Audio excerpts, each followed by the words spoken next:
नमस्कार विद्यार्थी मित्रांनो. मित्रांनो, आपण इयत्ता 12वीच्या इतिहास विषयातील 6व्या प्रकरणाचा अभ्यास करीत आहोत. आपल्या या 6व्या प्रकरणाचे नाव आहे भारत, सामाजिक व धार्मिक सुधारणा. यापैकी पहिल्या व्हिडिओमध्ये आपण या सामाजिक सुधारणांची गरज का होती हे अभ्यासलेलं आहे. शिवाय राजाराम मोहन रॉय यांच्याविषयी सुद्धा माहिती मिळवलेली आहे. आजच्या ह्या व्हिडिओमध्ये आपण धार्मिक सुधारणा चळवळींविषयी अभ्यासणार आहोत. विद्यार्थी मित्रांनो, ज्यावेळेस इंग्रजांचं भारतावर राज्य होतं त्यावेळेस भारतामध्ये धार्मिक आणि धर्माच्या बाबतीतल्या काही खुडचट कल्पनांनी, अंधश्रद्धांनी लोकांच्या मनामध्ये घर केलेलं होतं. आणि या धार्मिक खुडचट कल्पनांमुळे आपल्या समाजाची प्रगती थांबलेली आहे. त्यामुळे बुद्धी प्रामाण्यवाद, सत्सद विवेक बुद्धी आदी मूल्यांना महत्व प्राप्त होत नाही असं त्या काळातील काही समाज सुधारकांना वाटलं. आणि म्हणून त्यांनी या धार्मिक सुधारणा करण्यासाठी काही चळवळी उभ्या केल्या, काही संस्था उभ्या केल्या. याबद्दलची माहिती आपण या घटकात मिळवणार आहोत. सुरुवात करूयात पहिल्या मुद्द्यापासून, तो म्हणजेच प्रार्थना समाज. प्रार्थना समाज मित्रांनो, याचं नावातच अर्थ लपलेला आहे, प्रार्थना करणे. आपण देवाजवळ प्रार्थना करतो. आपण ज्यावेळेस देवाकडे प्रार्थना करतो त्यावेळेस आपण प्रत्यक्ष देवाजवळ प्रार्थना करत असतो. तिथे कोणीही मध्यस्थी नसतो. प्रार्थना करत असताना केवळ दोन हात जोडलेले असतात आणि आपण वंदन करतो. कोणत्याही प्रकारचे कर्मकांड करत नाही. आणि प्रार्थना समाजाला नेमकं हेच अपेक्षित होतं. प्रार्थना समाजाची स्थापना कोणी केली? तर प्रार्थना समाजाच्या आधी एक समाज, एक संस्था अस्तित्वात आली होती. तिचं नाव होतं परमहंस सभा. डॉक्टर पांडुरंग तरखडकर यांनी या परमहंस सभेची स्थापना केली होती. पण ही जी परमहंस सभा होती, ही सभा आपलं कार्य गुप्तपणे करत होती. कारण यात काही सरकारी नोकरदार लोक होते आणि सरकारचा रोष आपल्यावर ओढवला जाऊ नये म्हणून परमहंस सभा गुप्तपणे कार्य करत होती. पुढच्या काळात या परमहंस सभेतून काही लोक बाहेर पडले आणि त्यांनी आपलं कार्य उघडपणे करायला सुरुवात केली. आणि त्यातूनच काही लोकांनी पुढे स्थापन केलं, तो म्हणजेच प्रार्थना समाज. प्रार्थना समाजाच्या स्थापनेत ज्यांचा प्रमुख सहभाग होता त्यांची नावं आपल्याला माहिती असली पाहिजेत. त्यातलं प्रमुख नाव आहे डॉक्टर आत्माराम पांडुरंग. डॉक्टर आत्माराम पांडुरंग यांनी परमहंस सभेतून प्रेरणा घेऊन या प्रार्थना समाजाची स्थापना केली. त्यांच्या जोडीला न्यायमूर्ती महादेव गोविंद रानडे, डॉक्टर रा गो भांडारकर आणि आणखीन काही लोक होते. या लोकांनी एकत्र येऊन या धार्मिक सुधारणांना काहीतरी व्यासपीठ उपलब्ध करून दिलं पाहिजे म्हणून प्रार्थना समाजाची स्थापना केली. मग या प्रार्थना समाजाची तत्व नेमकी काय होती? प्रार्थना समाज कशाचा पुरस्कार करत होता? तर प्रार्थना समाजाची तत्व अभ्यासणं आपल्याला क्रमप्राप्त आहे. या प्रार्थना समाजाचं पहिलं तत्व होतं ते म्हणजेच मूर्तीपूजेला विरोध. कोणत्याही देवाची प्रार्थना करायची असेल तर आपण ती मनातनं करू शकतो. यासाठी समोर कोणतीही मूर्ती असावीच असा आग्रह नाही. मूर्तीपूजा करू नये. मूर्तीपूजा केली तर कर्मकांडाला महत्व प्राप्त होतं, हा विचार त्यांनी मांडला आणि म्हणून मूर्तीपूजेला विरोध त्यांनी केला. दुसरा तत्व त्यांचं होतं की एकेश्वरवादाला प्राधान्य. एक ईश्वर, ईश्वर एकच आहे, एकेश्वरवाद.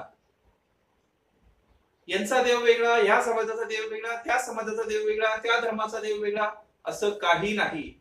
पूर्ण जगाचा परमेश्वर देव हा एकच आहे, हा विचार त्यांनी मांडला. याला म्हणतात एकेश्वरवाद. मूर्तीपूजेला विरोध करणे, एकेश्वरवादाचा पुरस्कार करणे, एकेश्वरवादाला प्राधान्य देणे, यासोबतच त्यांनी एक महत्वाचं तत्व अवलंबलं होतं, ते म्हणजेच कर्मकांडाला विरोध.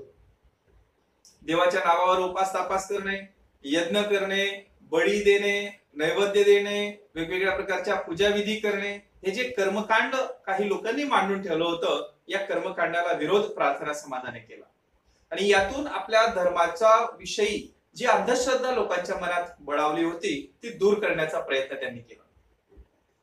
कर्मकांडाला विरोध करून केवळ स्वच्छ निर्मळ मनाने केलेल्या प्रार्थनेमुळे देव प्रसन्न होतो असा विश्वास त्यांनी लोकांमध्ये जागृत केला आणि प्रार्थनेवर भर दिला आणि म्हणून त्यांच्या संस्थेचं नाव होतं प्रार्थना समाज. या प्रार्थना समाजाने फक्त धार्मिक सुधारणा करून ते थांबले नाहीत, तर सामाजिक सुधारणांसाठी सुद्धा कार्य हाती घेतलं. स्त्री पुरुष समानतेवर त्यांनी भर दिला. जातीय भेद त्यांनी नाकारला. जाती जातींमध्ये समानता प्रस्थापित करण्याचा प्रयत्न त्यांनी केला. त्यांनी अनाथ मुलांसाठी अनाथालये सुरू केली. त्यांनी स्त्रियांच्या शिक्षणासाठी स्त्री शिक्षण संस्था सुरू केल्या. त्यांनी दिवसभर काम करणाऱ्या कामगारांसाठी शिक्षणाची व्यवस्था व्हावी म्हणून कामगारांसाठीच्या रात्रीच्या शाळा सुरू केल्या, रात्रशाळा सुरू केल्या. ऐहिक जीवनाला प्राधान्य त्यांनी दिलं आणि कर्मकांडाला विरोध करून फक्त स्वच्छ आणि निर्मळ मनाने प्रार्थना करा, देव प्रसन्न होईल, कोणतंही कर्मकांड करू नका असा चांगला संदेश या प्रार्थना समाजाने आपल्या समाजाला दिला आणि धर्माच्या बाबतीतल्या अंधश्रद्धा दूर करण्याचा प्रयत्न प्रार्थना समाजाने केला. डॉक्टर आत्माराम पांडुरंग आणि त्यांच्या सहकार्यांनी प्रार्थना समाजाच्या माध्यमातून हे धार्मिक सुधारणांचं महत्वाचं कार्य केलं आणि हे एक मैलाचा दगड ठरलं. यातून पुढे धार्मिक सुधारणा होण्यास मदत झाली. मित्रांनो, आता आपण अभ्यास करणार आहोत ते पुढच्या एका संस्थेचा. पुढची एक संस्था आहे आर्य समाज. आर्य समाज नाव तुम्ही ऐकलं असेल. इसवी सन 1875 मध्ये आर्य समाजाची स्थापना करण्यात आली. आर्य समाजाची स्थापना कोणी केली असा प्रश्न बहुतेक वेळा विचारला जातो, तर नाव लक्षात असू द्या. आर्य समाजाची स्थापना केली ती स्वामी दयानंद सरस्वती यांनी. स्वामी दयानंद सरस्वती. स्वामी दयानंद सरस्वती यांनी वेदांचे महत्व जाणले. वेद उपनिषद यांचं महत्व जाणून आपल्या सर्व पृथ्वीवरच्या ज्ञानाचं सार त्याच्यात आहे असा महत्वाचा विचार त्यांनी मांडला आणि त्यांनी एका वाक्यात दिलेला संदेश हा आर्य समाजाचं मूलतत्व बनला. तो संदेश होता वेदांकडे चला, म्हणजे वेदांकडे परत चला, बॅक टू वेदास, वेदांचा अभ्यास करा. हा संदेश या आर्य समाजाने दिला, स्वामी दयानंद सरस्वती यांनी दिला. स्वामी दयानंद सरस्वती यांनी आर्य समाजाच्या माध्यमातून विविध प्रकारच्या धार्मिक सुधारणा केल्या, सामाजिक सुधारणा देखील केल्या. त्यांनी जाती जातींमधला भेद अमान्य केला. सर्व जाती धर्माचे लोक समान आहेत ही समतेची भावना त्यांनी निर्माण केली. त्यांनी स्त्री शिक्षणाचा पुनरुच्चार केला. स्त्रियांना त्या काळात शिक्षणाचा अधिकार नव्हता, हक्क नव्हता, तो मिळवून देण्यासाठी त्यांनी प्रयत्न सुरू केले. आर्य समाजाच्या माध्यमातून विधवा पुनर्विवाह घडवून आणण्याचे कार्य सुद्धा त्यांनी केले. विधवांना आपले जीवन त्या काळात एकाकी जगावे लागत होते आणि विधवांच्या आयुष्यात एक प्रकारचं नैराश्य आलं होतं, त्यांचं जीवन दुःखाने भरून जात होतं. या विधवांना पुनर्विवाह करण्याची संधी उपलब्ध करून देण्याचं कार्य आर्य समाजाच्या माध्यमातून घडवून आणलं. एवढंच नव्हे तर आणखीन वेगवेगळ्या प्रकारच्या सामाजिक सुधारणा देखील आर्य समाजाने केल्या. आर्य समाजाने देखील अनाथालये उघडली, शाळा सुरू करण्याचा प्रयत्न केला. भारतातच नव्हे तर त्या काळी भारताच्या बाहेर देखील आर्य समाजाची ख्याती पसरलेली होती. लाहोर पर्यंत त्यांनी आपल्या शाखा उघडल्या होत्या आणि म्हणून आर्य समाजाने देशव्यापी पातळीवर केलेलं धार्मिक आणि सामाजिक सुधारणांचं कार्य हे आपण विसरू शकत नाही. आर्य समाजाचं कार्य हे त्या काळात प्रेरणादायी होतं आणि धार्मिक आणि सुधारणा चळवळींसाठी खतपाणी घालणार होतं. पुढची एक संस्था आहे, तिचं नाव आहे रामकृष्ण मिशन. रामकृष्ण मिशनची स्थापना कोणी केली, केव्हा केली हे आपल्याला माहिती असणं अपेक्षित आहे. रामकृष्ण मिशनची स्थापना केली ती स्वामी विवेकानंद यांनी. स्वामी विवेकानंद की ज्यांनी हिंदू धर्माचं तत्वज्ञान पूर्ण जगाला पटवून दिलं.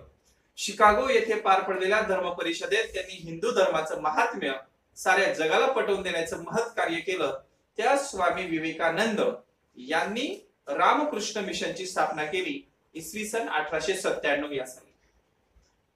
रामकृष्ण हे त्यांच्या गुरूंचं नाव होतं आणि म्हणून त्यांनी रामकृष्ण मिशन याच नावाने ही संस्था स्थापन करून समाजसेवेला, लोकसेवेला प्राधान्य दिलं. रामकृष्ण मिशन मधून धार्मिक सामाजिक सुधारणांच्या सोबत जास्त भर होता लोकसेवेवर. लोकसेवा म्हणजे काय? तर अनाथांना आसरा देणे, दुष्काळग्रस्त भागात लोकांना मदत करणे, अन्न धान्य इत्यादींची मदत करणे, आजारी लोकांना औषधोपचार करून देणे, मोफत औषधोपचाराची सोय करणे, दीनदुबळ्यांची सेवा करणे, स्त्रियांच्या शिक्षणासाठी प्रयत्न करणे, अशा विविध क्षेत्रात विविध प्रकारचे सामाजिक कार्य रामकृष्ण मिशनने स्वामी विवेकानंद यांच्या मार्गदर्शनाखाली केले. हिंदू धर्माचं तत्वज्ञान जगाला पटवून देण्याचं कार्य रामकृष्ण मिशनच्या माध्यमातून सुद्धा चाललं. विविध प्रकारची लोकोपयोगी कार्य रामकृष्ण मिशनने राबवले. स्वामी विवेकानंदांनी तरुणांना जागृत करण्यासाठी जो संदेश दिला तो आपण या ठिकाणी लक्षात ठेवायला हवा. तो संदेश होता, उठा, जागे व्हा आणि ध्येय प्राप्तीशिवाय थांबू नका. विद्यार्थी मित्रांनो, हा संदेश आपल्यासाठी सुद्धा प्रेरणादायी आहे. विद्यार्थी मित्रांनो, उठा म्हणजे पेटून उठा, काहीतरी करण्याची जिद्द बाळगा. उठा, जागे व्हा. जागे व्हा म्हणजे आताच्या निद्रित अवस्थेतून, या पिंगुडलेल्या अवस्थेतून जागृत अवस्थेत या. उठा, जागे व्हा आणि थांबू नका. प्रयत्न करण्याचं थांबवू नका जोपर्यंत तुमचं ध्येय प्राप्त होत नाही. हा संदेश स्वामी विवेकानंदांनी दिला आणि यातूनच पुढे युवकांसाठीचं मोठं कार्य त्यांनी घडवून आणलं आणि म्हणून स्वामी विवेकानंद यांची जयंती युवा दिवस म्हणून साजरा केली जाते. युवकांच्या सामर्थ्य शक्तीवर त्यांचा मोठा भरवसा होता, मोठा विश्वास होता. म्हणून विद्यार्थी मित्रांनो, तुम्हाला देखील मी या ठिकाणी सांगू इच्छितो की कोरोनाचा काळ असेल तरी थांबू नका, अभ्यास करा, अभ्यासावर आपलं लक्ष ठेवा. उठा, जागे व्हा आणि थांबू नका जोपर्यंत तुम्ही तुमचं ध्येय प्राप्त करत नाहीत, बोर्डाच्या परीक्षेत उत्तम गुण प्राप्त करत नाहीत, उत्तम प्रकारचं ज्ञान प्राप्त करत नाहीत, तोपर्यंत थांबू नका. सामाजिक आणि धार्मिक सुधारणा करणाऱ्या संस्थांचा अभ्यास करत असताना महाराष्ट्राच्या बाबतीत विचार केला तर एक नाव अग्रक्रमाने घ्यावं लागतं की ज्याला आपण विसरूच शकत नाहीत. ते नाव म्हणजेच सत्यशोधक समाज. सत्यशोधक समाज म्हटला की डोळ्यासमोर मूर्ती उभी राहते, ती म्हणजेच महात्मा ज्योतिराव फुले आणि सावित्रीबाई फुले यांची. लोकांचे शिव्याश्राप घेऊन, चिखलाचा मारा सहन करून, दगडधोंडे सहन करून ज्यांनी स्त्री शिक्षणासाठी आपलं सर्व आयुष्य खर्ची घातलं, त्या महात्मा फुले आणि सावित्रीबाई फुले यांच्याच प्रेरणेतून, यांच्याच मार्गदर्शनातून इसवी सन 1873 साली सत्यशोधक समाजाची स्थापना झाली. नावच किती सुंदर आहे मित्रांनो, सत्य आणि शोधक. सत्याचा शोध घेणारी संस्था. सत्यशोधक समाजाची स्थापना महात्मा ज्योतिराव फुले यांनी केली. त्यांनी मुलींसाठी पहिली शाळा सुरू केली, हे आपण जाणतो. त्यांनी मुलींच्या शिक्षणासाठी प्रयत्न केले. त्यांनी अस्पृश्य मुलांच्या शिक्षणासाठी शाळा आणि संस्था सुरू केल्या, हे सारे आपण जाणतो. जातीपातीतला भेद मिटवण्यासाठी, समता प्रस्थापित करण्यासाठी त्यांनी आपलं आयुष्य खर्ची घातलं, हे सारं आपण जाणतोच. या सत्यशोधक समाजाच्या माध्यमातून त्यांनी विविध प्रकारचं सामाजिक आणि धार्मिक सुधारणांचं कार्य देखील केलं. मित्रांनो, 1873 साली स्थापन झालेल्या या सत्यशोधक समाजाने कोणकोणते कार्य केले, त्यांची तत्व नेमकी काय होती, हे आपण अभ्यासलं पाहिजे. सत्यशोधक समाजाची तत्व अभ्यासताना पहिलं महत्वाचं तत्व आपण अभ्यासलं पाहिजे ते म्हणजेच एकेश्वरवाद. पुन्हा तोच शब्द आला, एकेश्वर, एक ईश्वर. ईश्वर हा एकच आहे. प्रत्येक समाजाचा, प्रत्येक जातीचा, प्रत्येक पंथाचा वेगवेगळा ईश्वर, ही रूप जरी वेगवेगळी असली तरी प्रत्यक्षात ईश्वर मात्र एकच आहे. एकेश्वरवादाचं प्राधान्य, एकेश्वरवादाला प्राधान्य दिलं सत्यशोधक समाजाने.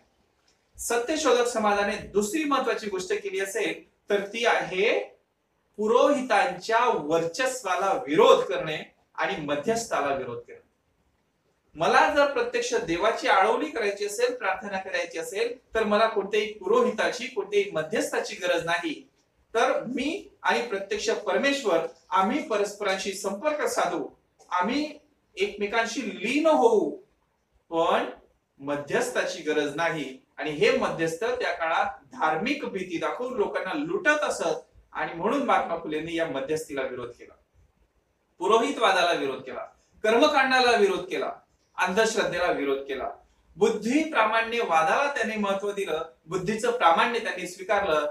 आपल्या बुद्धीचा उपयोग करा, सत्सत विवेक बुद्धीचा उपयोग करा आणि त्यातूनच आपल्या समाजाची खरी प्रगती घडून येईल. अंधश्रद्धा, जातीभेद, जुन्या कुडचट कल्पना या सोडून द्या, हा विचार सत्यशोधक समाजाने मांडला.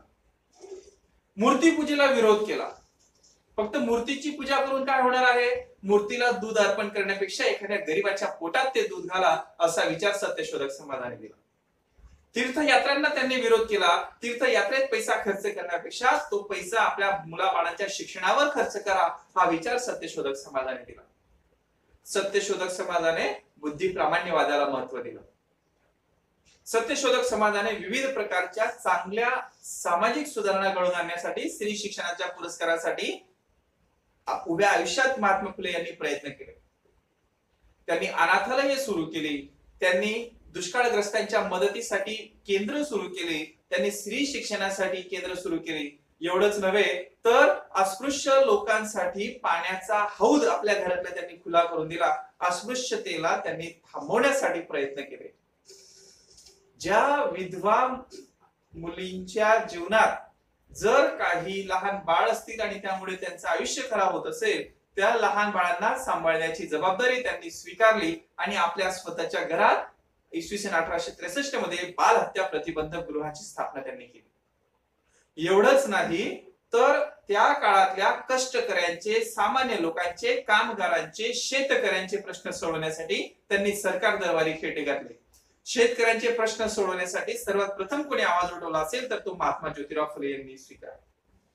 महात्मा ज्योतिराव फुले यांनी हंटर आयोगापुढे साक्ष दिली की शेतकऱ्यांच्या समोर मोठे प्रश्न आहेत आणि ते प्रश्न सोडवल्याशिवाय या देशातले प्रश्न कमी होणार नाहीत. शिक्षण विषयक अनेक समस्या त्यांनी सोडवल्या. सामाजिक सुधारणा असतील, धार्मिक सुधारणा असतील, स्त्री शिक्षणाच्या बाबतीतलं कार्य असेल, विधवा पुनर्विवाहाच्या बाबतीतलं कार्य असेल, शेतकऱ्यांसाठीचं कार्य असेल, लोकांना जागृत करण्याचे कार्य असेल, प्रत्येक क्षेत्रामध्ये महात्मा ज्योतिराव फुले आणि सत्यशोधक समाजाने आपलं महत्वाचं कार्य आहे हे अधोरेखित करून दाखवलं. सत्यशोधक समाजाच्या तालमीतच तयार झालेल्या गोपाळ बाबा वलंगकर, नाव लक्षात ठेवा मित्रांनो, गोपाळ बाबा वलंगकर यांनी विटाळ विध्वंसन नावाचे एक पुस्तक लिहिले आणि या पुस्तकातून त्यांनी अस्पृश्यतेच्या विरुद्ध घणाघाती आवाज उठवला. शिवाय शिवराम जानबा कांबळे जोड्या लावासाठी प्रश्न विचारला जाईल, लक्षात ठेवा मित्रांनो. विटाळ विध्वंसन कोणी लिहिले तर गोपाळ बाबा वलंगकर यांनी लिहिले. शिवराम जानबा कांबळे यांनी काय केले तर त्या काळात अस्तित्वात असलेल्या देवदासी प्रथा, जोगतीन प्रथा, मुरळी प्रथा या स्त्रियांच्या जीवनात अनिष्ट रूढी परंपरांच्या निमित्ताने स्त्रियांचं जीवन उद्ध्वस्त करू पाहणाऱ्या सामाजिक समस्यांवर त्यांनी आवाज उठवला. मुरळी प्रथा, देवाच्या नावावर स्त्रियांनी मंदिरामध्ये किंवा इतर ठिकाणी मुरळी म्हणून नृत्य करणे. देवदासी प्रथा, देवाच्या नावावर एखाद्या स्त्रीला दासी म्हणून सोडणे, तिचं सर्व आयुष्य वाया घालवणे ही प्रथा. जोगतिणीची प्रथा, या सर्व प्रथा बंद करण्यासाठी आवाज उठवला तर शिवराम जानबा कांबळे यांनी. सत्यशोधक समाजाने विविध माध्यमातून आपलं कार्य अव्याहतपणे सुरू ठेवलं. एवढ्या कमी वेळात सत्यशोधक समाजाचं महान कार्य आपल्याला सांगणं शक्य होणार नाही, पण आपल्या अभ्यासक्रमाच्या आणि पुस्तकाचा, आपल्या परीक्षेचा आवाका पाहता मला वाटतं एवढी माहिती सत्यशोधक समाजाबद्दल पुरेशी ठरेल. विद्यार्थी मित्रांनो, प्रार्थना समाज असेल, सत्यशोधक समाज असेल, परमहंस सभा असेल, रामकृष्ण मिशन असेल, आत्मीय सभा असेल, या सर्वांनी सामाजिक आणि धार्मिक सुधारण्यासाठी प्रयत्न केले. या सर्व प्रकारच्या संस्थांचं कार्य हे धार्मिक आणि सामाजिक सुधारण्यासाठी महत्वाचं आहे हे आपण विसरू शकत नाही. या ठिकाणी हा मुद्दा आपला संपत आहे. विद्यार्थी मित्रांनो, काही अडचण असेल तर नक्की विचारा. हाच घटक पुन्हा एकदा आपल्या पाठ्यपुस्तकातून वाचा, समजून घ्या. हे फक्त 12वीच्या परीक्षेसाठी अभ्यासाचं नाही, तर स्पर्धा परीक्षेसाठी अतिशय उपयुक्त असलेला हा घटक आहे आणि म्हणून हा आपण अभ्यासलाच पाहिजे. मित्रांनो, आपले हे सर्व व्हिडिओ पहा, लाईक करा, कमेंट करा, आपल्या इतर मित्रांना शेअर करा आणि चॅनल सबस्क्राईब करायला मात्र अजिबात विसरू नका. काही अडचणी असतील तर नक्की विचारा. मित्रांनो, या ठिकाणी आपण थांबत आहोत. पुढच्या व्हिडिओमध्ये पुन्हा भेटूयात एका नव्या मुद्द्यासह. तोपर्यंत नमस्कार. Stay home, stay safe.